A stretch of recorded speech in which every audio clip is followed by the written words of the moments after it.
Ethan Brooks had always been a man of ambition. Growing up in the bustling city of Hartford, Connecticut, he was the star of his high school basketball team.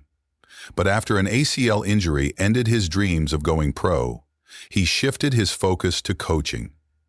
His passion for mentoring young athletes brought him fulfillment, and he found purpose in helping others achieve what he could not. When Ethan met Clara during his sophomore year at a small liberal arts college in Vermont, it felt like destiny. Clara was everything Ethan admired: intelligent, kind, and fiercely creative. They fell in love quickly, their bond solidified through shared dreams of a bright future. After graduation, they married and moved to Willow Ridge, eager to start their lives together. The town welcomed them with open arms. Clara landed a job designing gardens for the wealthier residents of Willow Ridge, while Ethan took a position at Willow Ridge High as the new track and field coach. Life seemed idyllic as they settled into their modest home on Maple Lane. But as the demands of his job grew, Ethan found himself stretched thin. The late nights and constant pressure to excel left him with little energy for Clara, who, ever patient, quietly supported him. Charlotte Reed's life couldn't have been more different. The only child of a struggling single mother, Charlotte had spent most of her childhood yearning for a stable, loving home. Her mother, April, battled alcoholism and worked long hours at a diner to make ends meet, leaving Charlotte to fend for herself. Despite her hardships, Charlotte excelled at school. She discovered her talent for running at the age of 14 when her gym teacher suggested she try out for the track team. Running became her escape, a way to outrun the chaos at home. By her senior year, Charlotte was the pride of Willow Ridge High, winning state championships and attracting the attention of college recruiters. But her success came with a price. Charlotte's need for validation made her vulnerable. She craved attention, and when Ethan Brooks became her coach, she saw in him the father figure and savior she had always dreamed of. Only 5% of those who watch my videos are subscribed. If you are enjoying my contents, please subscribe, as this helps me a lot. Thank you, and enjoy this video. Her words caught Ethan off guard. He smiled, a mix of pride and humility. Thanks, Charlotte. That means a lot. From that moment, their interactions became more frequent.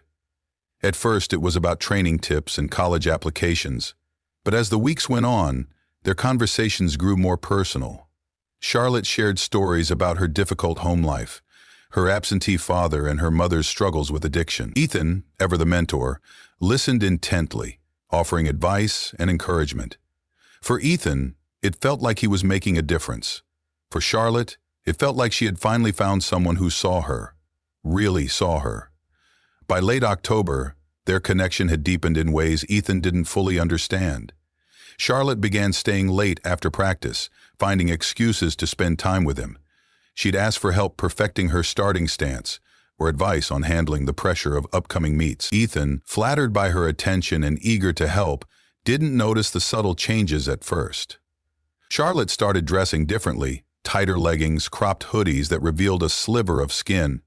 She'd laugh at his jokes a little too long, her eyes lingering on him in a way that made him uncomfortable, though he brushed it off as teenage admiration. Clara noticed the late nights, but Ethan assured her it was just part of the job.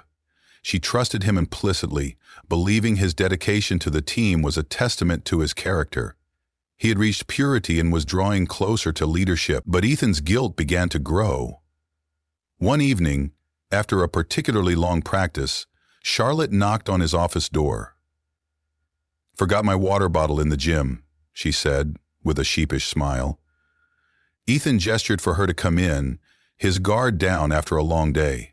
She sat across from him, her posture relaxed, but her eyes intense. "You're really good at what you do, Coach," she said softly. "I don't think I'd be where I am without you." Ethan shifted uncomfortably. "You're talented, Charlotte. I just helped you bring it out." For a moment, neither of them spoke. Then, almost imperceptibly, Charlotte leaned forward. "You're the only person who's ever believed in me like this," she whispered.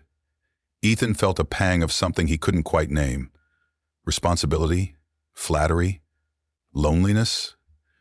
Whatever it was, it kept him frozen as the line between coach and student began to blur. By November, Charlotte's feelings for Ethan had transformed from admiration to infatuation. She sought out his attention at every opportunity, pushing boundaries with calculated boldness. When he tried to maintain professional distance, she found ways to reel him back in, texting him late at night under the guise of needing advice, dropping hints about her struggles at home, and escalating her flirtations. For Ethan, the affair was an emotional and ethical minefield. He told himself he was just being supportive, a mentor to a troubled teenager. But deep down, he knew the truth. The stolen moments in his office, the late-night texts. They had crossed a line. Clara noticed the tension in her husband. He had grown quieter, more withdrawn, and she chalked it up to the pressures of his new role. But there were moments when she caught him staring off into the distance, his expression unreadable. One night, as they lay in bed, Clara placed a hand on his shoulder. "You've been distant lately," she said gently. "Is everything okay?" Ethan forced a smile. "Just a lot on my plate, that's all." Clara kissed his cheek, her faith in him unshaken. But the guilt in Ethan's chest grew heavier. By December, their relationship had crossed into dangerous territory. One cold evening after a meet, Charlotte waited for Ethan in the parking lot. As he approached his car, she stepped out of the shadows, her breath visible in the frigid air. "Charlotte, what are you doing here?" he asked, startled. "I needed to see you," she said, her voice trembling. Ethan hesitated, glancing around to make sure no one else was there. "You can't just—" Before he could finish, Charlotte moved closer, her eyes pleading. "I care about you, Ethan, more than you know." Ethan froze as she leaned in, her lips brushing his before he could pull away. The kiss was brief but electric, leaving him reeling with a mix of desire and guilt.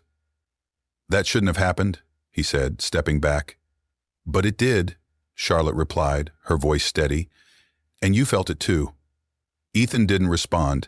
Instead, he got into his car and drove home, his mind racing. What began as a single impulsive kiss soon evolved into a web of secrets. By mid-December, Ethan and Charlotte were meeting in secluded corners of the school and exchanging stolen moments during late-night practices. They both knew the risks. They told themselves it was just a temporary escape, but the truth was far more complicated. For Charlotte, their affair was everything. She imagined a future where Ethan would leave his wife for her, where they'd escape Willow Ridge together and start a new life. She craved his attention with a ferocity that grew by the day, her feelings veering into obsession. Ethan, on the other hand, was drowning in guilt. Each time he looked at Clara, who continued to support him with unwavering kindness, he felt like a monster, and her pain returned to day as she heard his prayer for reconciliation. He knew what he was doing was wrong, but every attempt to end the affair was met with tears, pleas, and manipulation from Charlotte. "Please don't leave me," she whispered one night after practice, her eyes glassy with unshed tears. "You're the only person who's ever cared about me." Ethan hesitated, his resolve crumbling. "Charlotte, this has to stop. I can't keep doing this." But she grabbed his hand, her grip firm despite her trembling fingers. "You don't understand. You're all I have." The weight of her words silenced him, and once again he found himself unable to walk away. By January 2022, the cracks in their secret began to show. Charlotte's behavior grew increasingly erratic. She skipped cheer practice. Her grades plummeted, and she spent hours loitering near Ethan's office, waiting for glimpses of him. Her obsession consumed her, and she struggled to maintain her once polished image. At home, Clara noticed Ethan's growing detachment. He came home later than usual, often claiming he was catching up on paperwork or helping students. It was just, though she trusted him, Clara couldn't shake the feeling that something was wrong. One evening, as they sat together on the couch, she broached the subject. "You've been so distant lately," she said, her voice laced with concern. "Is there something you're not telling me?" Ethan stiffened, forcing a laugh. "I'm just tired, Clara. The season's been brutal." But Clara wasn't convinced. She decided to keep her suspicions to herself, hoping Ethan would open up when he was ready. Meanwhile, Charlotte's possessiveness escalated. She began texting Ethan at all hours, demanding to know where he was and who he was with. When he didn't respond quickly enough, she'd flood his phone with frantic messages, accusing him of ignoring her. Valentine's Day 2022 marked the beginning of the end. Clara had planned a special dinner for Ethan, hoping to rekindle their connection. She decorated the dining room with candles and prepared his favorite meal, her heart full of hope. At school, Charlotte saw Ethan and Clara together in the parking lot, exchanging a kiss before he got into his car. The sight of them laughing and holding hands sent a surge of rage through her. Later that evening, Ethan ignored several of Charlotte's texts, focusing instead on Clara and their quiet celebration. This infuriated Charlotte, who felt she had been cast aside. The next day she confronted Ethan in his office. "You spent the entire night with her, didn't you?" she hissed, her eyes wild. "Charlotte, this has to stop," Ethan said firmly. "Whatever this is, it's over." But Charlotte wasn't ready to let go. "You don't get to walk away from me," she screamed, her voice echoing in the empty hallway. Ethan stood his ground. "I care about you, but this can't continue. You need help, Charlotte." Her response was chilling.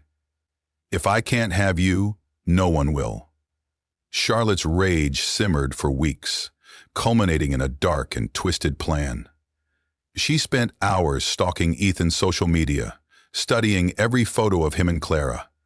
The sight of Clara's smiling face ignited a hatred Charlotte had never felt before.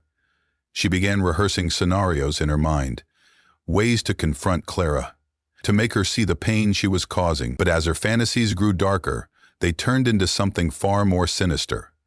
On the evening of February 18th, Charlotte put her plan into motion. She waited until she knew Ethan would be away at a coaching seminar, leaving Clara home alone.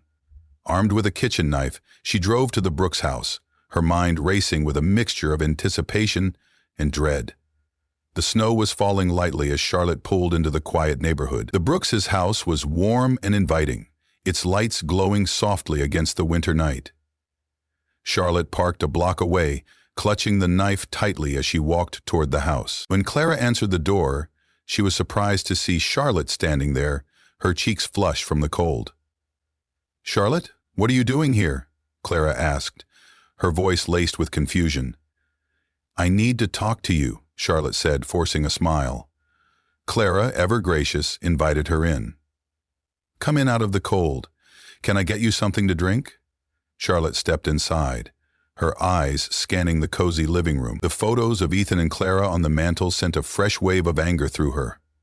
As Clara poured tea in the kitchen, Charlotte began her confrontation. "You don't deserve him, you know," she said, her voice trembling. Clara froze, the teapot still in her hands. "What are you talking about?" "He's mine," Charlotte said, pulling the knife from her coat pocket. Clara's breath caught as she turned to face Charlotte, her eyes widening in horror. The warmth of the Brooks' home was a stark contrast to the cold fury in Charlotte's chest as she stepped into the kitchen. Clara placed the teapot on the counter, her kind smile fading as she noticed the strange, tense energy radiating from Charlotte. "You're really dedicated coming here this late," Clara said lightly, trying to ease the tension. "Ethan's not home, but I can tell him you stopped by." Charlotte cut her off, her voice trembling with barely suppressed rage. "I didn't come to see him. I came to see you." Clara's brow furrowed. "Me? Why?" Charlotte stepped closer, her hands slipping into her jacket pocket to grip the knife's handle. Her breath quickened, and her eyes darted to the framed wedding photo on the mantel behind Clara. "Because you don't deserve him," she hissed. "You've never deserved him." The words hung in the air, and Clara froze. "Charlotte, what are you talking about?" she asked cautiously. Charlotte pulled out the knife, its blade catching the dim kitchen light. Clara gasped, instinctively stepping back. "You've taken everything from me," Charlotte screamed, tears streaking her face. "He was supposed to be mine. He loves me, not you." She stamped and screamed. Clara's heart pounded as she raised her hands in a placating gesture. "Charlotte, I don't know what you think is happening, but please, just put the knife down. We can talk." But Charlotte's fury only intensified. "Talk? You think talking is going to fix this? You've already ruined everything."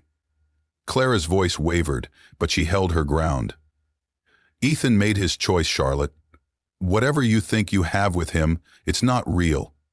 Please, don't do something you'll regret." Charlotte's expression twisted with anguish, her grip tightening on the knife. "You don't get it. He was mine. You were just in the way." Clara took another step back, but she had nowhere left to go. As she reached for her phone on the counter, Charlotte lunged, the knife slicing through the air. Clara screamed as the blade found its mark, piercing her abdomen. Clara collapsed to the floor, clutching her side as blood seeped through her fingers. Her breaths came in shallow gasps, her eyes wide with shock and pain. The faint sound of sirens grew louder as neighbors, alerted by Clara's scream, called for help. Charlotte stood over Clara, the knife still in her trembling hand, her chest heaving with adrenaline and rage. "You ruined everything," Charlotte whispered, tears streaming down her face. Clara tried to speak, but the words came out in a weak whisper. Her vision blurred as the blood pooled around her, and her strength ebbed away. When the police arrived, they found Charlotte still standing in the kitchen, the knife slipping from her fingers as they shouted commands. She didn't resist as they cuffed her, her expression blank, as if only now realizing what she had done. Clara was rushed to the hospital, but it was too late. She was pronounced dead upon arrival, the wound too severe to survive. The courtroom was packed for the trial of Charlotte Reed. The media painted her as both a villain and a victim, a young woman driven by obsession and desperation. Her defense team argued that she was emotionally unstable, pointing to her traumatic upbringing and the manipulative nature of her relationship with Ethan. Ethan took the stand, his face pale and drawn. He admitted to the affair, his voice breaking as he described how it had spiraled out of control. He accepted his share of the blame, but nothing could absolve him of the guilt he felt for Clara's death. The prosecution argued that Charlotte's actions were premeditated.